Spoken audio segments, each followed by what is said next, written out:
दिल्ली, जहां हर गली में भीड़ का सैलाब उमड़ता है। चिलचिलाती धूप में पसीने से तरबतर लोग, ट्रैफिक का शोर और हर तरफ भागती जिंदगी। इसी शहर से निकलकर आई थी रिया, मगर उसकी दुनिया जिम्मेदारियों से नहीं, सिर्फ मस्ती से भरी थी। शादी के बाद भी उसे अपनी आजादी से समझौता करना पसंद नहीं था। वह अब भी वही रिया थी, जिसे सिर्फ पार्टी, शराब और दोस्तों की संगत भाती थी। उसकी सबसे अच्छी दोस्त रोशनी थी, उतनी ही बिंदास, उतनी ही बेपरवाह। रात भर की मस्ती के बाद जब सुबह घर लौटी तो दरवाजे पर सास खड़ी थी, आंखों में गुस्सा, चेहरे पर ठंडा सन्नाटा। सास की आंखों में सिर्फ गुस्सा नहीं था, बल्कि एक टूटी हुई उम्मीद भी झलक रही थी। रिया भागकर किचन में अपनी जेठानी से मिलती है और उसको बोलती है, चलो भाभी, भूख लग रही है, खाने चलते हैं। पूरा परिवार खाना खा रहा है, तभी रिया प्लेट फेंक देती है और बोलती है, मुझे नहीं खाना ये बोरिंग दाल चावल, तुम लोग ही खाओ। Hello KFC 1 chicken burger please. Riya की हरकत के बाद रिया का पति उसका इंतजार कर रहा होता है। यार तुम्हारा पूरा खानदान बहुत ड्रामेबाज है, सही में पता नहीं कहाँ फंस गई मैं शादी करके। रिया, ये सब क्या है? कल पूरी रात तुम पार्टी कर रही थी और आज सुबह तुमने खाना फेंक दिया। तुम कब सुधरोगी? हम सब एक परिवार है, परिवार संभालना सीखो। तुमको जो बकवास करनी है करो, मेरे पे टाइम नहीं है, मैं सोने जा रही हूँ। रिया बेशर्मों की तरह बिना बात सुलझाए सोने चली जाती है। वही दूसरी तरफ रिया की भाभी श्वेता भी उसकी हरकतों से परेशान थी। आजकल रिया बहुत देर तक पार्टी कर रही है, पता नहीं कहाँ जाती है। अरे रहने दो, जो खुद से सुधरना नहीं चाहता वो कभी सुधर नहीं हो सकता। आयो इशिता बेटा सो जाओ, और श्वेता तुम भी सो जाओ। फिर वो सब सो जाते हैं। थोड़ी देर बाद श्वेता कार्ड लेकर आती है। सुनिए, मेरी बहन माया की सगाई का कार्ड आया है, सबको नीले रंग के कपड़े पहनने हैं। तभी पूरा परिवार तैयार होने लगता है। अरे बेटा, मम्मा को परेशान मत करो, जल्दी कपड़े पहनो। अरे वाह मेरी इशिता बेटा, कितनी प्यारी लगेगी ब्लू फ्रॉक में। वाह सब लोग तैयार होकर हॉल में आ जाते हैं। रिया, तुमने गैस चेक करी क्या? मैं क्यों करूँ, ये काम तो आपका और माँ का है, मेरे से नहीं होता है ये सब। बेटा काम नहीं आता है, शर्म तो आती होगी ना, बड़ी आई माँ का काम है। सभी लोग सगाई के वेन्यू पर पहुंच जाते हैं और सभी एक दूसरे को नमस्कार करते हैं। तभी इशिता भागकर अपनी मौसी के पास जाती है। कैसी है मेरी प्यारी इशिता? माया अपनी दीदी को हेलो करती है और माया रोहन एक दूसरे को रिंग पहना देते हैं। सब खुशी से तालियां बजाते हैं। ये सब खाना खाते हैं। सभी लोग खाना खाने बैठते हैं।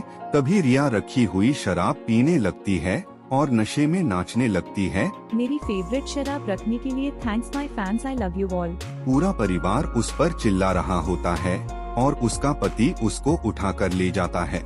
घर पहुंचते ही रिया की सास उसको बहुत डांट लगाती है।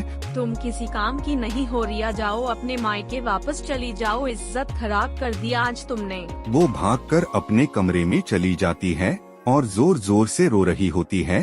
तभी उसका पति आ जाता है। रिया रो मत, आज माँ ने तुमको ज्यादा डांट दिया, उनको ऐसा नहीं करना चाहिए था। अब तुम आराम करो, चलो सो जाते हैं।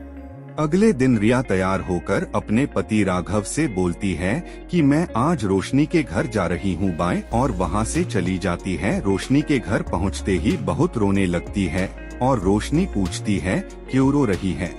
यार रोशनी ने क्या बताऊँ, तुझ में बहुत परेशान हूँ। शादी करके मेरी बूढ़ी सास मेरे को चैन से जीने नहीं देती है, तो ढेको घुड़िया चिक चिक करती रहती है। तभी रोशनी की माँ कमरे में आ जाती है। अरे बेटा रिया कैसी हो तुम, मेरी रोशनी के लिए भी लड़का ढूंढो, इसकी भी शादी की उम्र हो रही है। चलो मैं तुम्हारे लिए कुछ खाने को लाती हूँ।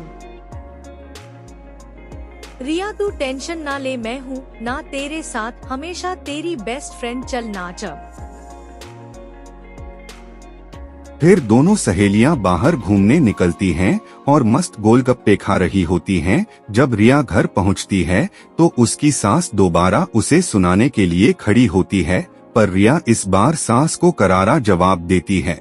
रिया अपने पति को सब बताने आ ही रही होती है। वो देखती है कि उसकी सास पहले से कमरे में चुगली कर रही है। राघव रिया को डांटने लगता है और सास चुपके से खिसक लेती है। कुछ देर बाद श्वेता इशिता को लेकर आती है। रिया, मैं और तुम्हारे भैया मेरी सहेली की शादी में जा रहे हैं। तुम प्लीज इशिता का ध्यान रखना। हाँ हाँ भाभी, ये भी बोलने की बात है। चलो आपको गेट तक छोड़ने चलते हैं। चलो ठीक है माँ जी, हम चलते हैं।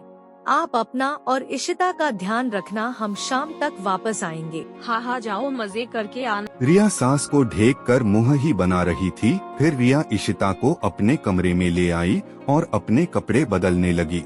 इशिता बाबू, चाची थोड़ी देर के लिए पार्टी में जा रही हैं। आप सो जाओ, ठीक है? चाची आपके लिए खाने को लाएंगी।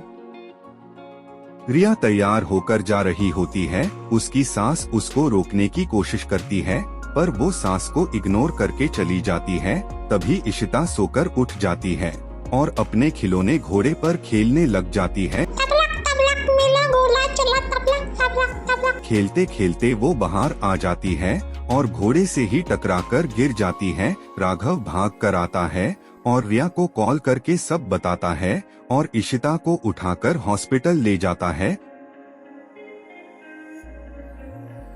वही दूसरी तरफ रिया पार्टी कर रही होती है। कॉल आते ही रोने लग जाती है। फिर दोनों भागकर अपनी कार में बैठकर सिटी हॉस्पिटल पहुंच जाते हैं। डॉक्टर राघव को इंस्ट्रक्शंस दे रहे हैं। तभी रिया आ जाती है। नहीं, ये मेरी गलती है, मैं बहुत बुरी हूँ। रिया, ये बस एक हादसा है, तुम परेशान नहीं हो, इशिता ठीक हो जाएगी। सब इशिता के होश में आने का इंतजार कर रहे होते हैं। तभी इशिता को होश आता है और रिया भागकर उसके पास जाती है। अरे चाची, मैं ठीक हुआ, परेशान मत हो। फिर वो सब इशिता को लेकर घर पहुंच जाते हैं। रिया, तुमको शर्म नहीं है? इतनी छोटी बच्ची को अकेला छोड़कर चली गई तू। अगर कुछ हो जाता इशिता को तो हट जा मेरी नजरों से दूर। सास रिया को एक थप्पड़ मारती है। पता नहीं कौन से जन्म के कारण कांड भुगत रही हूँ जो ऐसी बहू मिली। तभी इशिता के मम्मी पापा भी आ जाते हैं। श्वेता चली जाती है रिया को सुनाने। रिया, मुझे तुम पर अब बिल्कुल भी भरोसा नहीं रहा है। तुमने मेरी बेटी का एक दिन के लिए भी ख्याल नहीं रखा। तुमसे और क्या ही उम्मीद रखूं। पूरा परिवार मिलकर खाना खा रहे होते हैं। तभी रिया साड़ी में आती है। सास रिया को साड़ी में देखकर उछल जाती है। खाइए खाइए, मैंने आप सबका फेवरेट खाना बनाया है। आशा है आपको पसंद आए।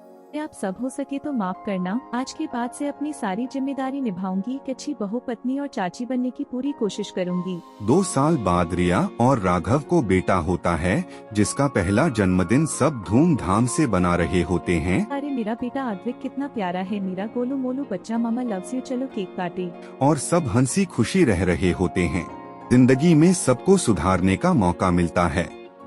कभी कभी हमें एक दूसरे को समझने और समय देने की जरूरत होती है। जो व्यक्ति आज गलत है, कल वह सुधर भी सकता है।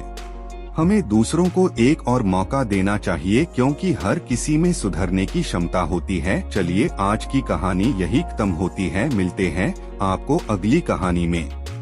कृपया हमारे चैनल को लाइक और सब्सक्राइब करें। देखने के लिए धन्यवाद।